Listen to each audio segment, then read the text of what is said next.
Il y avait beaucoup d'incertitudes dès le début sur est-ce qu'on allait réussir à monter un département data qui allait être suffisamment efficace pour apporter de la valeur ajoutée à la boîte. C'est comme quand tu fais un produit, en fait, tu as un proof of concept au début et là, on devait avoir notre proof of concept data. Tu aurais une illustration d'une analyse que vous avez fait qui a été un peu structurante pour le business? On a fermé des villes, en fait. C'est-à-dire qu'en gros, on s'est rendu compte sur certaines villes qu'il y avait vraiment zéro marché.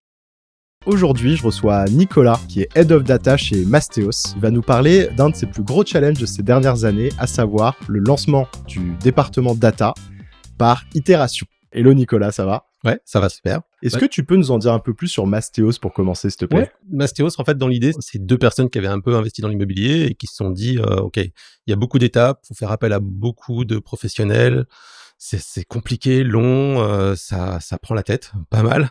Et en fait, ils se sont dit qu'ils allaient essayer de fluidifier un peu l'aventure et le parcours. Donc, en gros, le travail numéro 1 de Mastéos, c'est vraiment de prendre un peu la charge mentale de l'investissement locatif et donc d'accompagner nos clients, qui sont souvent des clients qui n'ont pas le temps. Donc ça va être des cadres, pas forcément que des cadres sup, on a aussi des gens qui sont juste qui travaillent pour des salaires corrects, leur permettant d'emprunter, mais qui sont voilà, pas forcément cadres supérieurs. Et on les aide, on les accompagne de la recherche du bien jusqu'à la recherche de leur locataire à la fin, en passant par les travaux, le notaire, etc., etc. Le financement, la fiscalité. Excellent. Donc, Effectivement, moi j'ai déjà entendu parler de Mastéos, on voit pas mal d'activités sur LinkedIn. J'ai l'impression que vous avez une grosse croissance. Tu peux nous en dire un petit peu plus sur cet axe business? Je sais pas si tu peux partager quelques chiffres où vous en êtes un peu. La société en fait a 4 ans, va avoir 4 ans là dans les semaines qui viennent, mais ils ont passé les 2 premières années, on va dire, à faire un POC, à essayer de tester et à voir si ça fonctionne. Et fin 2020, en fait, un petit peu de love money et ils ont essayé de commencer à industrialiser les choses. C'est là où je suis arrivé, en fait. Donc moi, je suis arrivé à ce moment-là, on était une trentaine et aujourd'hui, on est plus de 400. Voilà. Donc sur les 2 ans, ça a vraiment été l'aventure d'une scale-up comme on l'entend, l'explosion totale. Donc passer en structuration d'une trentaine de personnes à 400 personnes. Comment tu t'es retrouvé Head of Data chez Mastéos? Alors déjà, comment je me suis retrouvé chez Mastéos? Moi, j'étais directeur d'une boîte avant. J'ai compté faire une petite pause, faire de l'immobilier. Je faisais de l'immobilier un petit peu en parallèle. Et puis, je me suis rendu compte que l'immobilier, c'était bien, mais c'était lent, en fait. Et ça nourrissait pas mon cerveau. Du coup, je me suis dit, j'allais retrouver un projet sympa. Donc, j'ai cherché beaucoup. J'ai été voir plusieurs boîtes. J'ai essayé d'aider pas mal de boîtes. Et je me suis dit, je vais essayer d'allier immobilier et produits, principalement, parce que c'était un peu mon domaine de prédilection jusqu'à présent. Donc, je suis de formation ingénieur, mais j'ai fait beaucoup de produits dans ma vie. Et je trouvais Mastéos, j'ai trouvé le projet incroyable. J'ai trouvé les fondateurs incroyables. Des doux rêveurs, mais qui font pas que rêver. C'est, voilà, Qui exécutent. Ouais, on va faire 1000 ventes. On se dit, OK, mais il va falloir lever beaucoup d'argent. On va lever beaucoup d'argent. C'est OK, d'accord, voilà. Et je suis arrivé, et en fait, c'était vraiment une start-up à 30. Et je me suis retrouvé à faire absolument, qui a rien à voir avec le produit ou avec la tech. Je me suis retrouvé sales. Voilà. Et donc, sales, démarchage téléphonique, j'appelais des clients, j'accompagnais des clients dans l'immobilier. Je faisais 2-3 petites missions à côté, mais j'étais principalement ça. Et en fait, j'ai fait plein de jobs différents. Jusqu'au moment où, je pense que c'était en début 2022, fin 2021, ils se sont dit, côté data, on est à la ramasse. On commence à générer beaucoup de data, on commence aussi à monter en puissance en termes de nombre d'offres, en nombre de clients, et ils n'arrivaient plus à s'en sortir, en fait. C'est-à-dire que le petit projet artisanal, on va dire, où on prenait les clients les uns après les autres et on les accompagnait pour aller investir, ça marchait plus. On avait des centaines de clients qui s'inscrivaient tous les jours, on avait des dizaines de biens qui étaient sourcés tous les jours avec nos chasseurs. Donc ça commençait à être trop gros, en fait, pour être géré à travers un cerveau. Nos sales, ils s'occupaient de 200, 300, 400 clients en même temps. Donc c'était impossible, en fait, sans aide technique. Et donc à ce moment-là, en fait, ils m'ont demandé de savoir si ils ont déjà vu que je me servais beaucoup de data dans pas mal de choses. Donc j'avais outillé les sales, fait un peu de RevOps, installé des CRM, voilà, pas mal de choses. Et au final, ils m'ont proposé cette partie-là. Voilà. Excellent. Mais j'avais jamais fait de data avant, enfin jamais fait. Je faisais de la data en tant que directeur du produit. J'aimais bien. En fait, moi, j'utilise la data toujours pour valider mes intuitions. Donc, j'ai toujours des intuitions, du feeling au niveau du business, de choses, comment ça va arriver, et j'aime bien valider ça par la data. Donc, j'ai toujours été très proche des bases de données, toujours été très proche de la donnée, toujours été très proche de l'open data, de toutes ces choses-là. Mais j'en avais jamais fait mon métier, en fait. Ok. Mais en revanche, ouais, il sentait, même toi, tu sentais que tu pouvais relever le défi, challenge. ouais, sans problème. Et donc, ok, donc là, on est il y a quelques années. Donc, tu prends le défi Ah, de lancer le il y département a une data. année. Il y a une année, Ouais. pardon. Comment tu t'y es pris? Comment ça s'est passé? Quelles étaient un peu les étapes de ce challenge? Alors, l'avantage de l'immobilier, c'est qu'il y a beaucoup de data publique, et donc ça c'est plaisant. Il y a beaucoup de data, il y a beaucoup de choses qu'on peut aller chercher, donc ça c'est pratique. Mais c'est aussi un métier d'homme, immobilier. Donc c'est des chasseurs, des agents IMO, des conducteurs de travaux, des décorateurs d'intérieur. Et en fait, c'est des gens qui sont très low tech, à qui on demande de gérer de manière le plus tech possible, parce qu'on a besoin de leurs données. Et en fait, ça c'est compliqué. C'est-à-dire que globalement, au début, ce qui était vraiment très très compliqué, c'est ça, c'est de se dire la qualité de la donnée qui est à notre disposition au sein même de la société, elle est un peu du niveau technique de l'ensemble des gens qui travaillent pour la société, et clairement un peu faible. Donc Oui, parce que juste une seconde, low-tech, ouais, c'est ce qu'on dit souvent pour qualifier des profils qui sont non techniques. Et donc, ouais. ça peut être qui ne développent pas, ou voire même qui sont vraiment loin de cette culture tech. Et donc, ils vont pas forcément avoir le réflexe de se dire, il faut que je rentre bien les données dans l'iPad ou dans le logiciel que j'utilise pour Oui. que demain, ce soit... Il faut se rendre compte que à l'époque, une grosse partie de nos employés, c'était des plombiers, des électriciens, qui n'ont pas forcément l'habitude de travailler avec l'outil informatique. Donc, et nous, notre mission était de rendre ça le plus fluide possible. L'idée, c'est que nos clients puissent avoir une visibilité complète sur l'investissement à travers notre app en permanence. Le chantier a démarré, il en est là, la phase de démolition est finie, on en passe à l'électricité, enfin. Et en fait, pour avoir ça, il faut qu'on ait de la donnée. Et donc la donnée générée interne à la boîte, elle était à l'époque quasiment exclusivement manuelle. Donc si le conducteur de travaux, il a pas envie de rentrer ses dates, les dates n'existent pas, voilà. Et s'il se trompe en rentrant les dates, c'est pareil, enfin voilà. Donc, il y avait beaucoup d'incertitudes en fait dès le début sur est-ce qu'on allait réussir à monter un département data qui allait être suffisamment efficace pour apporter de la valeur ajoutée à la boîte, en fait. Ok. C'était vraiment le problème numéro un, et j'ai travaillé les premiers mois principalement à ça, en fait, à essayer de comprendre quelles données étaient disponibles. Certains utilisaient un outil, d'autres utilisaient un outil qui était similaire mais pas le même. Il y avait aucune standardisation. Faut se rendre compte qu'on est passé de 30 à 200 en 6 mois, peut-être 5 mois. Voilà. Cette gestion de la croissance empêche en fait toute structuration. Et donc au début, ce que je disais en introduction, j'annonçais un peu le challenge, enfin la manière dont on en avait parlé quand on s'était appelé, donc le fait d'avoir lancé le département data par itération. Ouais. Donc il y a eu plusieurs phases un peu qui se découpent.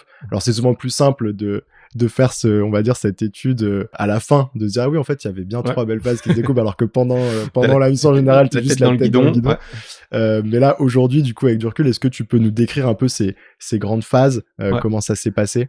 Bah, c'est comme quand tu fais un produit, en fait, tu as un proof of concept au début, et là, on devait avoir notre proof of concept data, en fait, vérifier que ce qu'on imaginait, là où on imaginait pouvoir avoir la data qui nous aide, c'était vraiment réaliste, qu'on avait suffisamment de données en même temps. C'est bien de faire des algos de prédiction, mais si t'as 10 ou 15 données pour faire la prédiction, ta prédiction, elle vaut pas grand-chose, quoi. Et donc, l'idée, c'était vraiment de s'approprier la donnée au début. Donc, ça a été toute une phase où on a été chercher de la donnée un peu partout.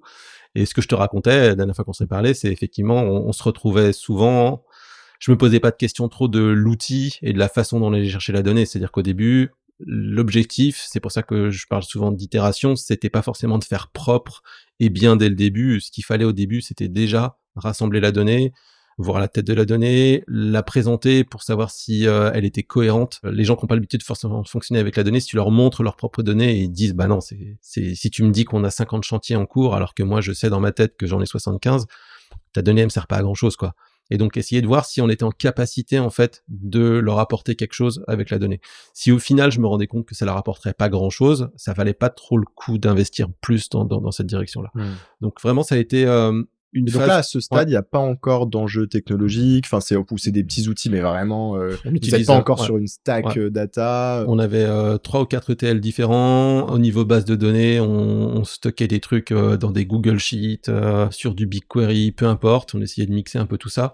L'idée de voir, c'était juste si la data qu'on avait était à peu près cohérente, si on arrivait déjà à l'automatiser et à la récupérer de manière correcte, et si on arrivait à la faire parler. Typiquement, un des défis du début, c'était comment on gère cette croissance. On voulait faire tant de ventes, on voulait faire, je crois que le défi c'était genre 200 ventes à la fin de 2021, et sur un mois. Et en fait, ok, on les fait où ces 200 ventes? C'est-à-dire que pour faire 200 ventes, il faut tant de clients, il faut tant de chasseurs, il faut tant de biens. Mais est-ce que on ajoute des chasseurs sur Marseille, ou est-ce qu'on ouvre une nouvelle ville? Est-ce qu'il faut ouvrir, est-ce qu'on met plus de chasseurs sur Bordeaux, sur Marseille, sur une nouvelle ville? Est-ce qu'on se développe à l'international? Enfin, l'idée, c'était vraiment gérer cette croissance, et comment est-ce qu'on fait pour arriver d'un point A à un point B, sachant que l'objectif, c'était de décupler nos ventes. Et donc, tu as un budget, comment tu l'alloues en fait, et comment tu répartis tes forces pour pouvoir remplir l'objectif au niveau des ventes. Ça, c'était vraiment le premier objectif Ouais. global, quoi. Ouais, du coup, analyser la data un peu marché, trouver les zones les plus rentables, les zones qui sont en train de monter, les zones où la vacance locative est la plus faible, etc., etc. Et tu aurais une illustration là, par exemple, en tête d'une analyse, par exemple, que vous avez fait, qui a été un peu structurante pour le business, ou en tout cas qui vous a permis de valider une orientation que vous aviez prise sur des exemples que tu as donnés. Par exemple, on va lancer plutôt telle ville. On a fermé des villes, en fait. Ouais. C'est-à-dire qu'en gros, on s'est rendu compte sur certaines villes qu'il y avait vraiment zéro marché. On a ouvert des villes par opportunité, souvent, en se disant, il y a un chasseur qui est prêt à prendre la ville et à nous monter la ville et à développer le business sur la ville, sans trop se poser de questions si y avait vraiment un vrai marché sur la ville, ou si on était pas un peu en retard de phase. On prend une ville comme Angers, par exemple, qu'on avait ouvert, juste parce qu'on avait une opportunité. Mais en fait, Angers, ça avait déjà augmenté de 50%. La pression locative, elle était en train de descendre. Enfin, c'était pas du tout le bon moment, en fait, de se lancer sur Angers. Et donc, on a surtout recentré nos forces sur les zones qui étaient en explosion. Okay. Donc, Toulouse, Marseille, c'est des villes qui étaient, qui le sont d'ailleurs toujours, très porteuses. Et aujourd'hui, je pense que les clients qu'on a fait investir il y a 18 mois à Marseille sont plutôt contents de l'investissement. Donc à bonne odeur pour les membres de l'audience qui sont en train d'essayer d'investir pour faire de la location, éviter Angers et aller à Marseille. Du coup, si on revient un peu sur notre sujet de cette stratégie par itération, donc j'ai bien compris cette première phase qui était prouver qu'on débroussaillage, débroussaillage, et ensuite recrutement. Ouais, comment est-ce qu'on structure l'équipe, comment est-ce qu'on avance, comment est-ce qu'on amène un petit peu de vrai data science dans le système. Comme je t'ai dit, j'ai jamais fait de data vraiment. Par contre, j'ai fait du produit, et clairement, j'ai très vite compris qu'avec la data qu'on avait et les besoins business qui étaient sous-jacents à la boîte et la croissance, il y avait des produits à faire. Il fallait ramener des gens compétents, permettant de travailler sur des algos de prédiction, travailler sur des algos de rating pour pouvoir aider, en fait, être vraiment un vrai support opérationnel à nos équipes. Et donc là, vous en êtes où actuellement? Vous êtes dans la phase où vous travaillez sur ces, on va dire plutôt ces produits data, ou ça c'est la dernière phase? Ouais. Alors aujourd'hui, on est passé sur une stack complètement nouvelle. On a recruté des gens vraiment pour se dire, voilà, on est parti dans cette direction-là, c'est un peu le bazar, il y a plein d'ETL différents, il y a de la data qui est hétérogène, voilà, on n'a pas tout structuré, et l'idée c'est de partir sur quelque chose de propre. Donc on s'est vraiment dit aujourd'hui, au niveau du marché, qu'est-ce qui semble être le plus propre et qui est le plus utilisé, et quel type de profil aussi. Typiquement, quand je l'ai beaucoup fait aussi avant, c'est la technologie, elle est importante dans ton recrutement.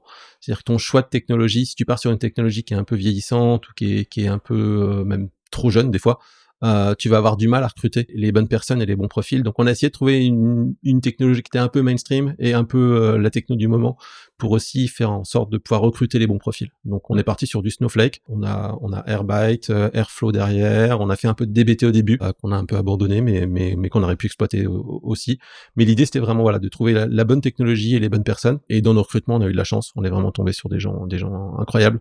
Donc aujourd'hui, on a une toute petite équipe, mais avec des gens très compétents, qui nous permettent vraiment d'avoir une structuration. Donc l'avantage de ce que je t'ai dit au début, c'est qu'on a débroussaillé, on a aussi testé un peu l'intérêt de la donnée par rapport à nos équipes, pour voir si, parce que c'est bien de produire de la donnée, c'est bien d'avoir des dashboards, d'avoir pas mal de données, des graphes partout, mais si au final personne ne les regarde, il n'y a pas tellement d'intérêt. Donc ce qu'il fallait aussi, c'était susciter aussi l'intérêt, changer la boîte d'artisans, de personnes low-tech, quand on a parlé, et les transformer un petit peu, leur susciter de l'intérêt et de se dire, ok, j'ai eu l'habitude de travailler sans data, mais c'est vrai qu'avec la data, ça m'aide quand même. C'est-à-dire que un conducteur de chantier, si tu lui prédis que dans 1 mois ou dans 2 mois, il aura tant de chantiers de tel type à tel endroit, ça l'intéresse quand même parce que dans ses négociations avec des sous-traitants ou avec des artisans, il est capable de recruter les meilleures équipes ou de recruter certains artisans au bon moment. C'est pas uniquement produire de la data pour produire de la data, c'est aussi faire en sorte que de l'autre côté il y ait du répondant et que tu sentes que ta data elle soit utile. Si tu produis la data pour la data, voilà, t'es un artiste mais ça sert pas à grand chose. Au final, moi, ce qui m'intéressait, c'est que cette data elle soit utilisée et qu'elle ait un réel intérêt au sein de la Bien sûr. Du coup, je récapitule un petit peu parce qu'on a abordé plein de sujets assez rapidement. Et sur les grandes phases, on retrouvait effectivement cette première phase dont tu parlais qui était déjà d'aller débroussailler. La deuxième phase qui était plutôt de mettre à disposition les données, mais j'ai l'impression qu'il était surtout plutôt utile au business, c'est-à-dire quel endroit on nous, enfin donner plus de visibilité pour faire face un peu à la forte croissance et au fait que ça allait très vite, donc quelle ville on ouvre, sur quoi on investit. Qui sont nos clients. C'est ça, donc de l'insight vraiment business. Et après, il y avait aussi donc de la mise à disposition, là plutôt sur ce que je viens de dire, de données aux utilisateurs qui sont plutôt low-tech, mais qui peuvent vraiment bénéficier pour mieux opérer au quotidien. Et là, il y a peut-être la phase qui est un peu plus actuelle sur des produits data où on va aller vraiment mettre de l'algorithmie ou mettre à disposition des données directement dans le produit, encore une fois pour apporter de la valeur aux clients, aux partenaires avec qui vous travaillez. Ce qu'on a beaucoup fait et ce qu'on fait toujours, c'est prendre les investissements qu'on propose à nos clients, faire une sorte de due diligence, donc un audit, en fait, par rapport à la data marché. Est-ce que le bien qu'on apporte à nos clients est un bon investissement ou pas un mauvais investissement? On se refuse à proposer à nos clients des investissements qui seraient des investissements moyens.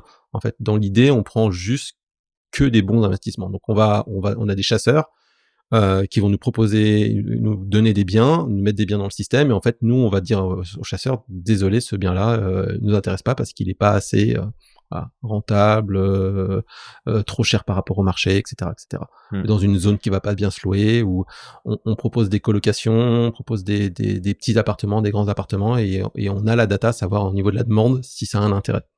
Okay. Donc ça, c'est une partie où on confronte, en fait, on prend la donnée marché et on confronte nos biens par rapport à la donnée marché pour savoir si c'est un bon investissement. Une fois qu'on le rentre dans le système, cette fois-ci, on confronte en fait cet investissement avec notre base client. C'est-à-dire qui est à même d'acheter ce bien-là et essayer de rapprocher en fait l'investissement avec le client. Chaque sales aujourd'hui, chaque conseiller va accompagner plusieurs centaines de clients. Certains ont plus de 500. C'est impossible pour eux de se souvenir des 18 Nicolas qu'ils ont en base et de savoir s'ils préféraient tel quartier de Marseille ou tel autre.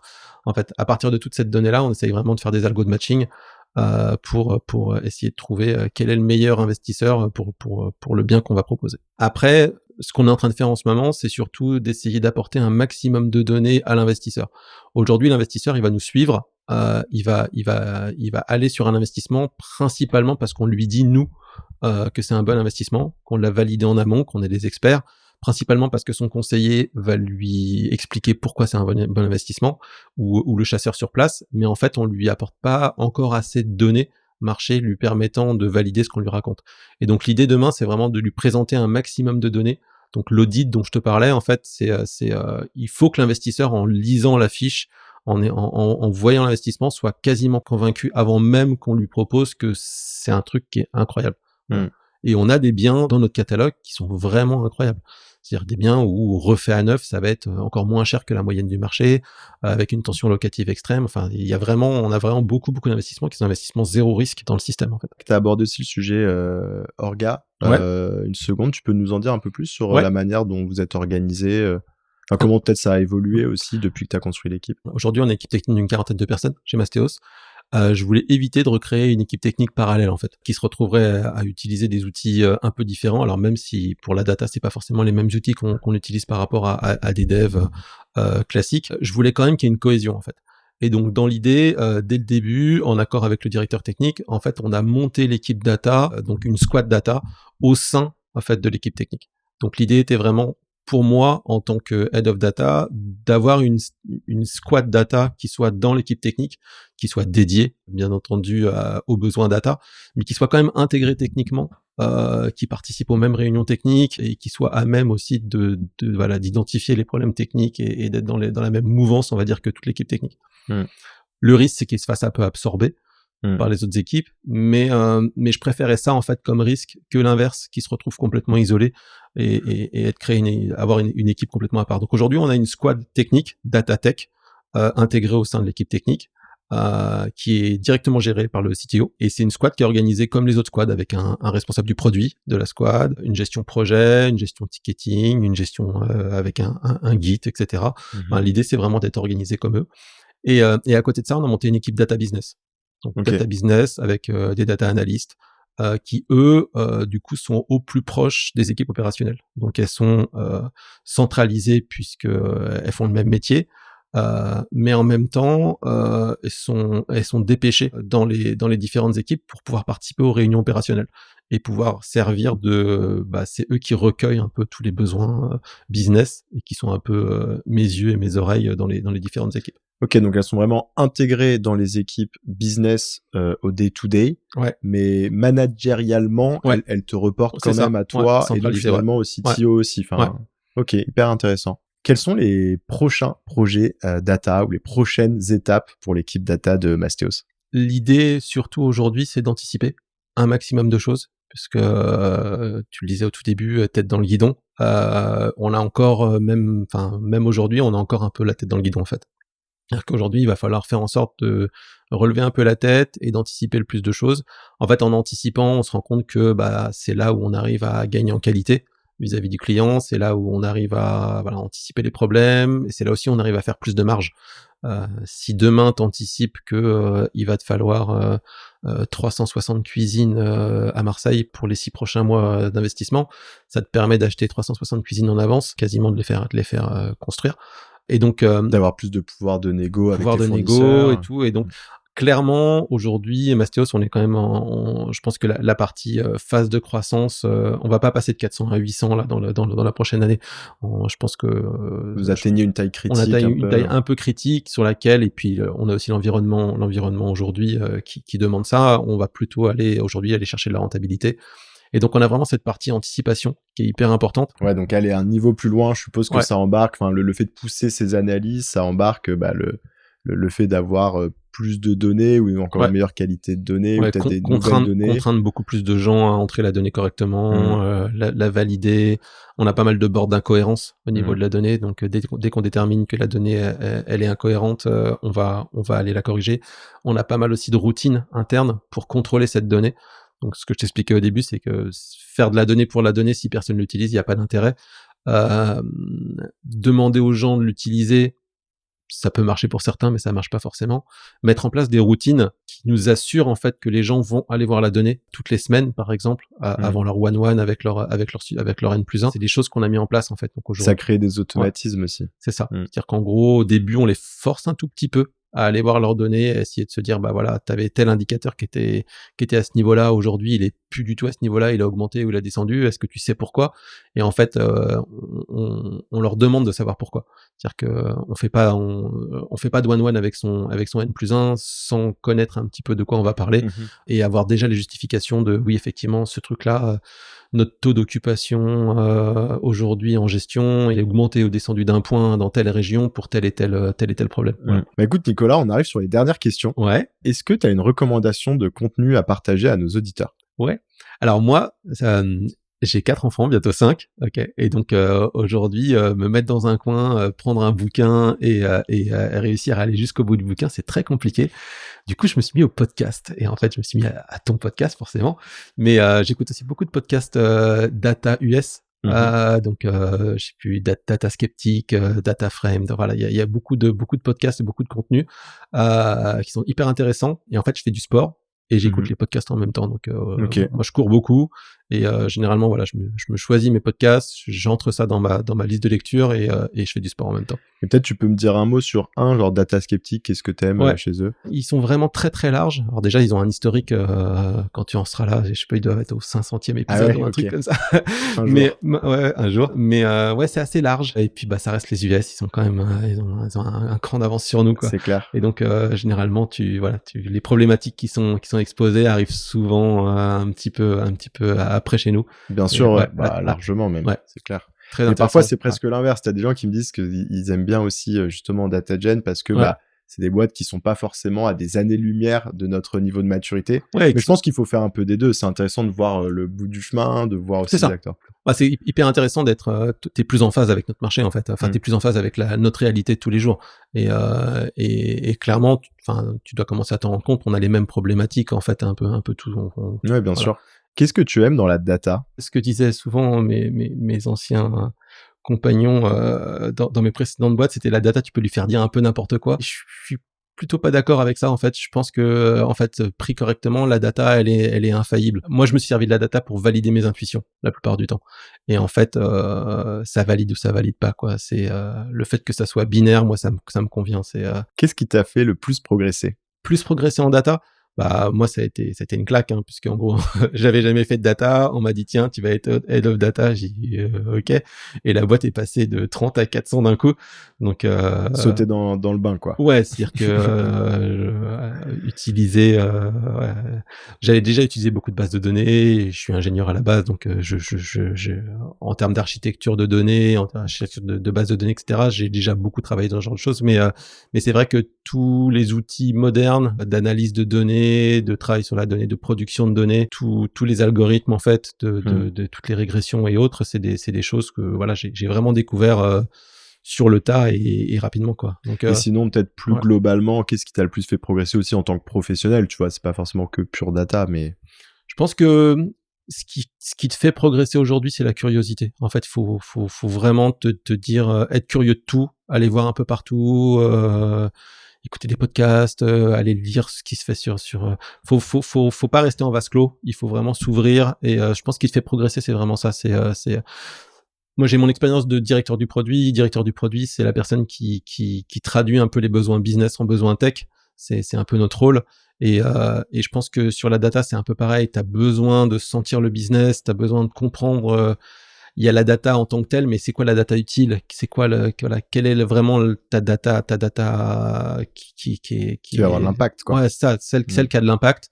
Et qu'est-ce qui peut être, en apportant de la donnée, qu'est-ce qui t'apporterait aussi de la valeur ajoutée? Si aujourd'hui j'étais en capacité de t'apporter ça, est-ce que ça t'apporterait de la valeur ajoutée? Non, pas forcément, mais si je t'apporte ça, est-ce que ah oui, ça c'est clair que ça peut être intéressant. Et enfin, quel est le meilleur conseil qu'on t'ait donné? Investir en moi, en fait. On a l'habitude, en fait, aujourd'hui, prendre des risques et aller investir, je sais pas, acheter un appartement ou investir mettre de l'argent dans quelque chose. On a tous plus ou moins une aversion au risque, mais on a l'habitude de le faire. Investir de l'argent dans soi-même, prendre du temps, du recul, quitter un job, se dire bah voilà, pendant les 2-3 prochains mois, je vais investir 10 000 euros parce que je vais pas me payer je vais pas avoir de salaire pendant X mois, et je vais investir dans moi, investir dans toi, investir dans ton temps. Et du coup, en se formant, enfin, tu veux dire avec un objectif sous-jacent, enfin, ou en bien sûr, prenant du temps pour toi. Mais l'idée, c'est vraiment de se dire, prendre du temps pour investir sur soi-même, en fait. Génial. Bah écoute, on arrive au bout de cette interview, Nicolas. Ouais. Merci beaucoup, en tout cas, d'être venu Merci pour l'invitation. nous partager ton expérience sur le podcast. Et je te dis à bientôt. Ouais, salut, à la prochaine.